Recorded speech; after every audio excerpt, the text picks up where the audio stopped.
खुमार बाराबंकी की दो लाइनें हैं, उससे शुरू कर रहा हूँ, जो सत्ता पक्ष और विपक्ष दोनों के लिए फ़ायदेमंद होगी। वो है कि आदमी आदमी है, फरिश्ता नहीं। हक समझ के खता पे खता कीजिए। तो इसको इस नज़रिए से मैं, हाँ, आदमी आदमी है, फरिश्ता नहीं, हक समझ के खता पे खता कीजिए। रही बात जो आप फ़ायदे और नुकसान की बात कर रही हैं, देखिए फ़ायदे नुकसान की बात तो छोड़ दीजिए। हमारे पूर्व वक्ता ने जो बातें कही अभी, देखिए पहले आपने कहा अप्रकाशित, मुझे तो लगता है वो प्रकाशित किताब है जिसकी एक ही प्रति है जो राहुल जी के पास है, तो सब देख रहे हैं तो प्रकाशित है। ये अलग है, डिस्ट्रीब्यूशन नहीं हुआ है, लेकिन अखबारों ने उसके कंटेंट क्या है, सोशल मीडिया से लेकर अखबारों तक सबको पता है। जिसको पता होना चाहिए तो सबको पता है, क्या फ़ोन किया गया, किसने क्या जवाब दिया, राजनाथ सिंह ने क्या कहा, फिर प्रधानमंत्री की तरफ से क्या आया। तो जो बात आप कह रही थी, मुझे भी ये लगता है कि ऐसा कुछ नहीं था जिसमें सरकार इतना ज़्यादा उसको लेकर के, अगर उन्होंने कह दिया, हो सकता है। हालांकि मैं ये बात कह रहा हूँ, मैं संसदीय प्रणाली में जो नियम कानून है उसके विरुद्ध मैं ऐसे कोई सलाह नहीं देना चाहता। जो भी अध्यक्ष ने वहाँ के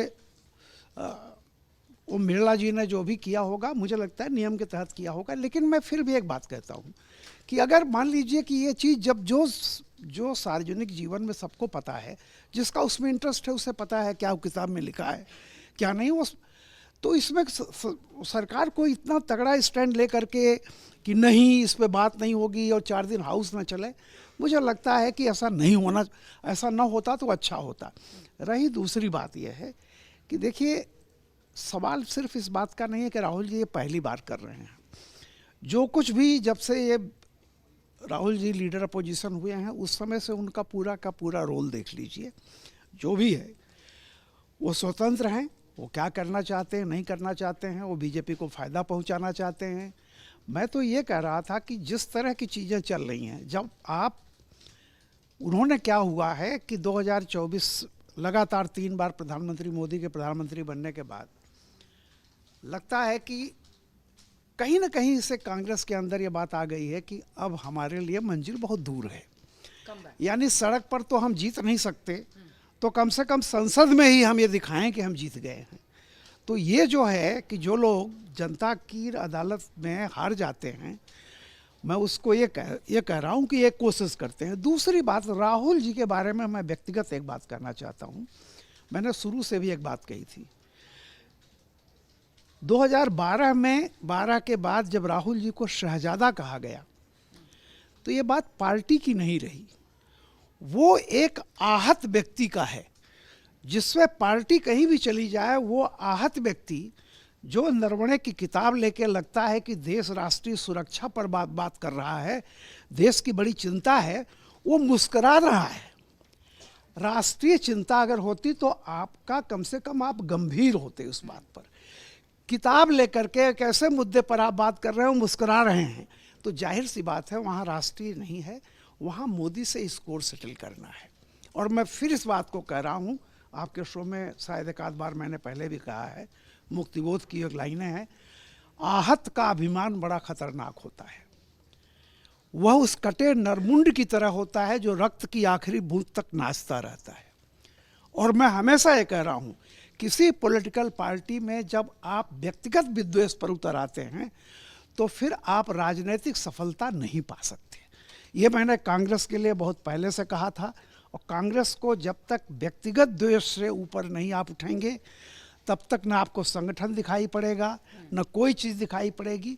बार बार आप पराजित होंगे और बार बार उस कटे नरमुंड की तरह होंगे कि आप वो तब तक नाचेंगे जब तक रक्त की आखिरी बूंद शेष रहेगी। कोई भी व्यवस्था हो, संविधान है, संविधान भी डेलीगेट करता है लेजिस्लेशन को। कुछ चीज़ें होती हैं जो संविधान में जोड़ी जाती है, कुछ नियम कानून जो भी सरकार होती बनाती है। सरकार ही नहीं बनाती, मतलब लेजिस्लेचर बनाता है, संसद बनाती है। सवाल है कि ये जब कानून बना होगा कि किसी भी किताब को, जैसे मान लीजिए जो सेना में रहा हो, अगर वो कोई किताब लिखता है तो उसे रक्षा मंत्रालय या जो भी संस्था है उसकी परमिशन लेनी पड़ेगी। तो जाहिर सी बात है कि ये नियम क्या बीजेपी ने ही बनाया है या पहले से बना हुआ नियम था? और अगर आपने ये नियम बनाया है तो सवाल इस बात का नहीं कि 34 चली गई 35 क्यों बच गई, सवाल है कि ये अधिकार है और उस अधिकार को, उस कानून का सम्मान पक्ष और विपक्ष दोनों को करना चाहिए। आप ये सवाल तब नहीं उठा सकते हैं कि कानून, अब हम कानून नहीं मानेंगे, सुविधा के हिसाब से नहीं। अगर कानून है तो मानना पड़ेगा, और अगर उसके लिए भी आप मान लीजिए वो कानून गलत है तो आप न्यायिक, आपके पास एक न्याय व्यवस्था है, आप अदालत में उसको चैलेंज कर दीजिए या उसको बदल दीजिए। लेकिन जब तक वो कानून है तब तक उसका सम्मान होना चाहिए कि कम से कम राष्ट्रीय सुरक्षा के मामलों पर मेरा ये कहना है, मुस्का के राष्ट्रीय सुरक्षा तो कहने के लिए राष्ट्रीय सुरक्षा है, आप इसको किसी और बात का सेटल करना चाहते हैं, वहाँ राष्ट्रीय सुरक्षा नामक कोई चीज़ नहीं। अगर आप ये वीडियो YouTube पर देख रहे हैं तो हमारे चैनल को सब्सक्राइब कर बेल आइकन दबाएं, और Facebook पर देख रहे हैं तो हमारे पेज को लाइक करें।